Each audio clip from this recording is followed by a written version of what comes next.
Zuri lived in Kampala, Uganda, and everyone in her family saw her as the quiet, struggling one. She was in her late 20s, always polite, always present but never celebrated. Her brother Kato, on the other hand, was the star, a flashy businessman with a big house, a fancy car, and a family that looked straight out of an advertisement. At every family gathering, Kato found a way to remind Zuri that she hadn't made it. He'd ask questions that sounded polite but carried a sting. So, still doing that small job? Or, you'll find your way one day, don't worry. Everyone would laugh. Zuri would just smile. What no one noticed was that behind that calm face, Zuri was working harder than anyone. She spent her nights researching, investing, learning. She didn't post her life online or show off her wins. She quietly put her savings into a few small tech startups, believing in ideas others thought were too risky. And then, one of those risks exploded in success. A company she had supported early on got acquired, and overnight, Zuri became a millionaire. No one knew. She didn't tell her family. She didn't buy a new car or move to a mansion. She kept living her simple life, dressing modestly, keeping her peace. To everyone else, she was still the invisible sister. But inside, Zuri knew the truth. She didn't need their applause. Her silence was her power, and her success didn't need an audience. The restaurant was warm and full of laughter when Zuri walked in, holding a bouquet of fresh flowers and 2 beautifully wrapped gift boxes. It was her mother's birthday, and she had gone all out. She'd booked the entire dinner herself, paid for everything, and made sure her mother's favorite dishes were on the table. It was supposed to be a happy night, a small way to show love and gratitude. When she entered, everyone noticed her, not because of her quiet confidence, but because of the expensive-looking gifts she carried. Kato, her older brother, gave a short laugh. "Zuri, you didn't have to waste your money," he said, loud enough for everyone to hear. She smiled softly. "It's not a waste, Kato. It's Mom's day." Dinner began with small talk and jokes, but Kato couldn't resist taking jabs. He bragged about his company's new contract, his children's private school, his latest business trip. Every story was another reminder of how successful he was. Zuri stayed polite, nodding, smiling, letting him have the spotlight. She wasn't there to compete. When the cake came out, her mother's eyes shone with joy. Zuri stood up to take photos, then turned to hug Kato's kids, who had always loved her. But before she could, Kato's voice cut through the air, sharp and cold. "Stay away from my kids, Zuri. You're a failure. I don't want them influenced by your bad choices." The room froze. The children looked confused, their small faces turning from Zuri to their father. Her mother's smile disappeared. Even the waiters nearby paused, pretending not to hear. Zuri's hands started to tremble. She opened her mouth but couldn't find the words. Her throat felt tight, her chest heavy. For a second, she looked at her mother, hoping for someone, anyone, to speak up. But her mother looked down, silently stirring her drink. That hurt more than Kato's words.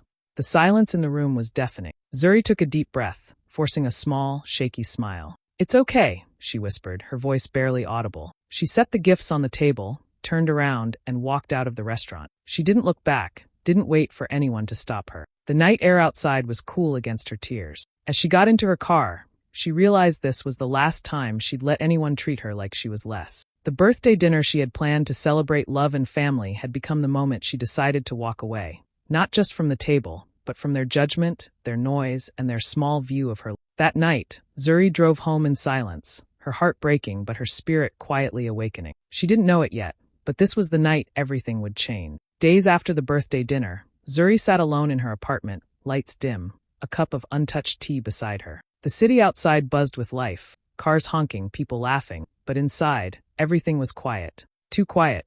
She couldn't stop hearing Kato's voice echoing in her head. "Stay away from my kids. You're a failure." Those words had cut deeper than she wanted to admit. She had always brushed off as arrogance, always told herself she was strong enough to ignore it. But this time, something in her broke. The humiliation, the silence from her mother, the pitying looks from everyone at that table. It all kept replaying like a cruel loop. She thought of every time she'd been made to feel small, every moment she'd swallowed her pride to keep the peace. It hit her how long she'd carried that weight. Her eyes drifted to her laptop sitting on the table. She opened it slowly, her fingers hovering over the keyboard. On the screen was a list of scheduled wire transfers. Money she had promised to send for Kato's children's college education. She had planned everything months ago, ready to cover tuition, housing, books.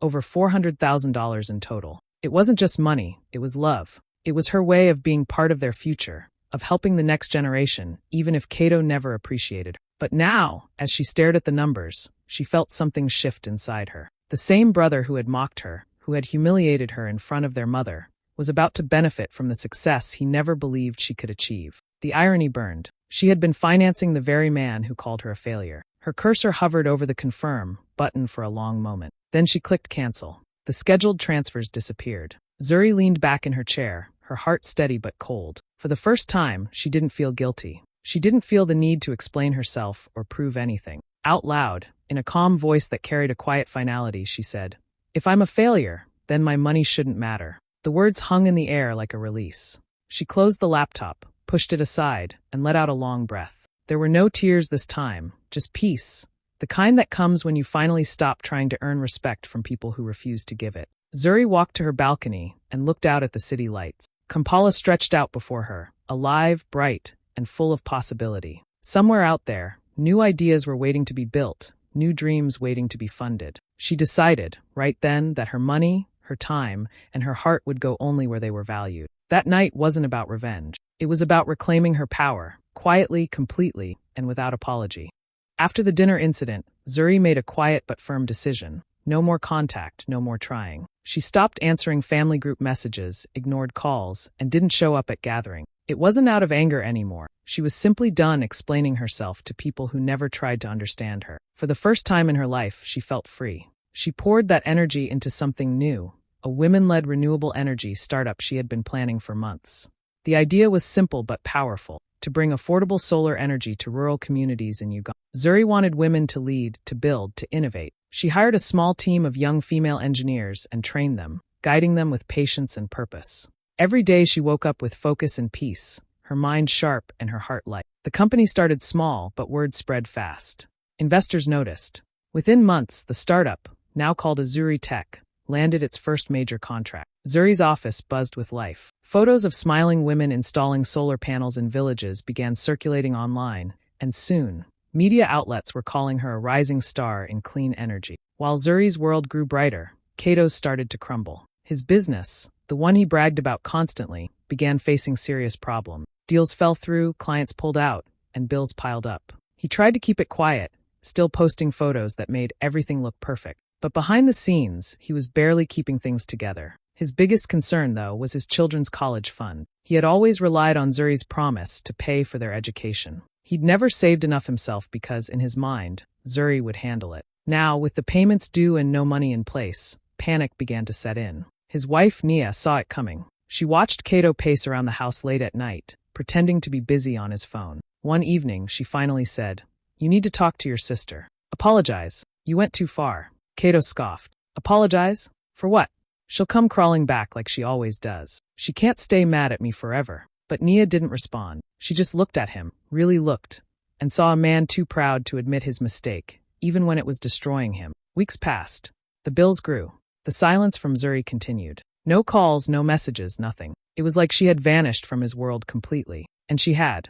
Zuri was too busy building something bigger than revenge. She was building legacy. While Kato clung to his pride, she was shaping the future. He thought she'd crawl back. But this time, she didn't, and she never would again. Months passed, and Kato's confident smile began to fade. The tuition deadlines for his children's colleges were fast approaching, and the calls from the schools started coming in, polite at first, then urgent. "Sir, we still haven't received the payment," one administrator said. He promised he'd handle it soon, but deep down, he knew he had no plan. The money Zuri had once promised was gone, and his business was still struggling to recover. Every day, the pressure grew heavier. His wife, Nia, tried to stay calm, but she was worried. Their oldest child was supposed to start university abroad, and without payment, her admission was at risk. "You need to talk to your sister," Nia told him again, her voice tense. "Swallow your pride, Kato. This is serious." He nodded but didn't answer. He didn't want to admit that he'd already been trying. Kato had called Zuri countless times, no answer. He sent text after text,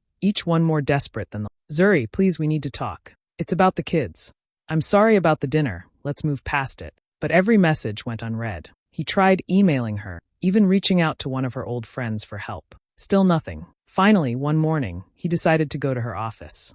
He drove across town, rehearsing what he'd say, how he'd act calm, pretend it was just a friendly visit. But when he reached the sleek building with Azuri Tech written across the glass doors, his confidence cracked. The place looked impressive, professional, guarded, powerful. He walked to the reception desk, told the woman there he was Zuri's brother, and asked to see her. She checked her computer and then looked up politely. "I'm sorry, sir, but Ms. Zuri isn't available." Do you have an appointment? No, he said, trying to sound firm. Just tell her brother is here. She'll see me. She made a quick call, listened for a few seconds, then hung up. I'm afraid she's unavailable today, sir. Cato's temper flared. Unavailable? I'm family. Before the receptionist could respond, 2 security guards approached, calm but firm. Sir, you'll have to leave if you don't have an appointment. Cato froze. He looked past them, hoping to catch a glimpse of Zuri. He saw her for a brief second through the glass wall of a conference room, dressed sharply, talking confidently to a group of investors. She didn't even glance his way. Something inside him sank. For the first time in his life, he realized the truth. Zuri wasn't the quiet little sister waiting for his approval anymore. She was in control now. The same woman he had called a failure was now untouchable, unreachable, and unbothered. As he walked back to his car, shame burned in his chest. The man who once mocked her was now the one begging for her attention, and she didn't even need to say a word to show how much she'd changed. A few months later, Zuri received an email that made her stop and smile, an invitation to speak at an international business summit in Kigali, Rwanda. The theme was Women Shaping Africa's Future, and she was one of the main speakers. Her company, Azuri Tech, had been gaining attention for its success in renewable energy, and investors across the continent were starting to take notice.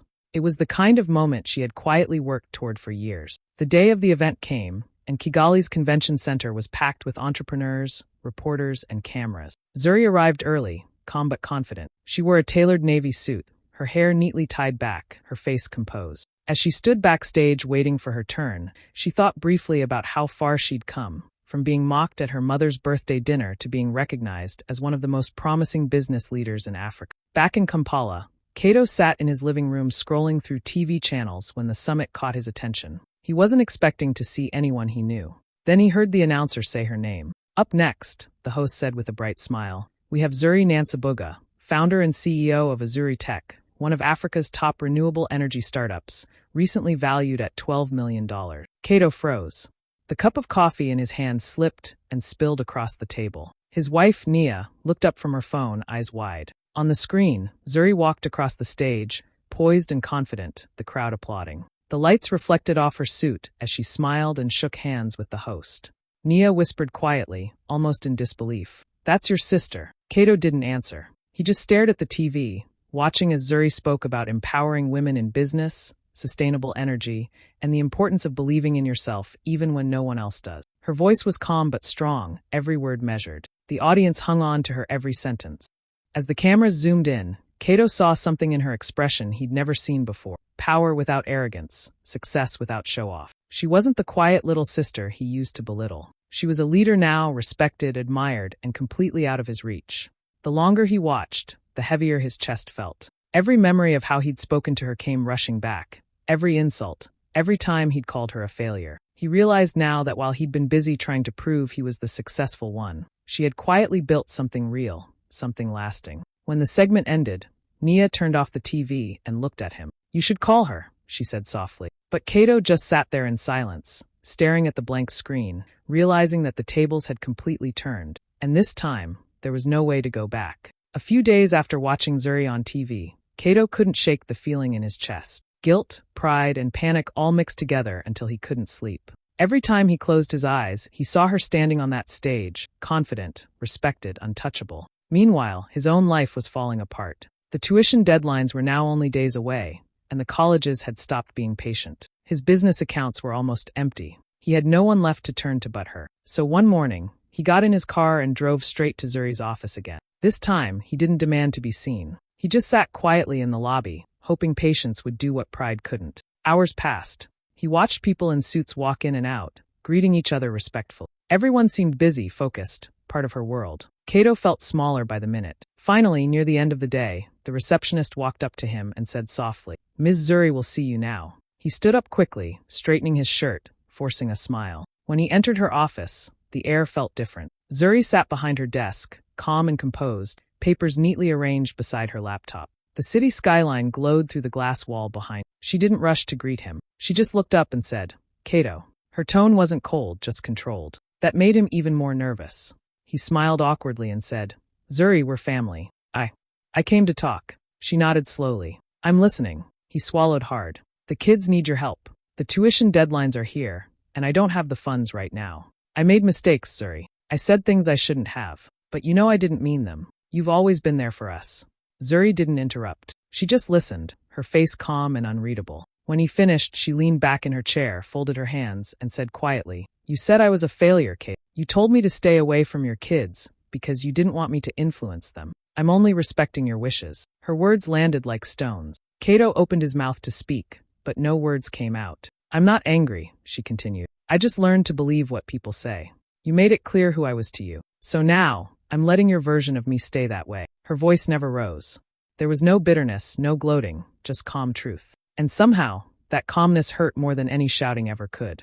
Cato sat there, staring at her, realizing he wasn't talking to the sister he used to control. He was facing a woman who had found her strength, and no longer needed his approval or his forgiveness. When he finally left the office, his head hung low. For the first time in his life, Cato understood what real power looked like, and it was silent, graceful, and completely out of his reach.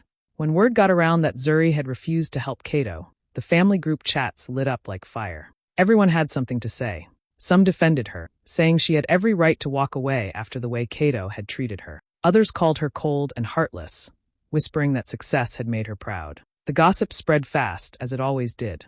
Zuri didn't respond to any of it. She had learned to stay quiet, to let people talk. But even silence can be heavy. At night, she scrolled through messages filled with judgment, people pretending to care but really choosing sides. It stung a little, not because she cared about their opinions, but because most of them had stayed silent when Cato humiliated. Then one afternoon, there was a soft knock at her apartment. When she opened it, her mother was standing there, holding a small bag of fruits, the same kind she used to bring when visiting her children. She looked tired but calm. Zuri froze for a moment before stepping aside to let her in. The two women sat at the table, the air thick with unspoken. For a while, neither said a word. Her mother just looked around, taking in the apartment, the quiet, the success her daughter had built in silence. Finally, her mother spoke. Her voice was gentle but sure. "I've heard what everyone is saying," she began. "They don't know the full story. They only see what's easy to talk about." Zuri stayed quiet, her fingers tracing the rim of her teacup. Her mother continued, "You were never a failure, Zuri. You were just too strong for people who only understood noise. You didn't shout your worth, you lived it.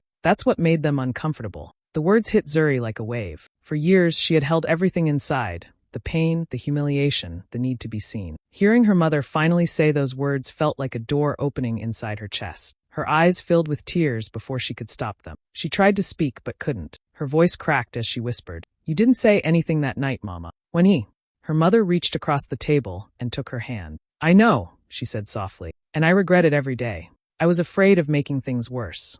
But silence can hurt more than words. I see that now." That was it. Zuri broke down completely, not from guilt, but from release. The years of holding it all in, pretending it didn't hurt, finally came spilling out. Her mother just held her hand tighter, letting her cry without saying another word. For the first time in a long while, Zuri felt seen, not as the quiet one, not as the failure, but as the woman she had become. And that moment of truth between mother and daughter said more than any apology ever could.